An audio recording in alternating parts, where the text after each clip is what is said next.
की और क्या तैयारियां चल रही है इस साल की बर्फबारी को देखते हुए?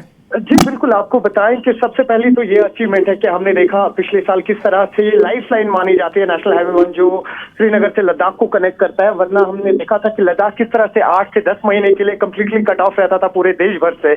तो पिछले साल की भी अगर हम बात करें, बॉर्डर रोड ऑर्गेनाइजेशन और विजय अंक जो ये नेशनल हाईवे संभालते हैं, ये दोनों ऑर्गेनाइजेशन, उन्होंने महज 26 दिन के अंदर पिछले साल ये नेशनल हाईवे खोल दिया था, जो नेशनल हाईवे 6 महीने के लिए बंद रहता था।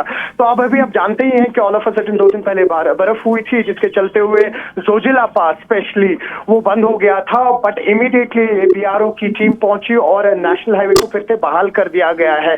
कोशिश यही चल रही है। अब आप जानते हैं कि जेडमो टनल भी बनी है कि जो लेक की कनेक्टिविटी है वो अब पूरे सीजन रहे, न सिर्फ टूरिज्म के हवाले से भी, बल्कि अगर हम देखें लेक की एक स्ट्रैटेजिकल इम्प्लीकेशंस भी है।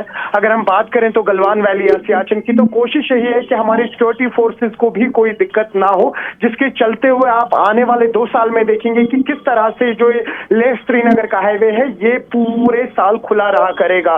बस एक टनल कंप्लीट हो जाएगी और 11.5 किलोमीटर की वो टनल है, उसके बाद इस तरीके की दिक्कतें बिल्कुल सामने नहीं आएंगी। जी बिल्कुल सही कह रहे हैं आप, क्योंकि पर्यटक वहां पहुंचते हैं और जिस तरीके से बर्फ हटाने का काम भी किया गया है काबिले तारीफ, और खुद मुख्यमंत्री ने भी कहा था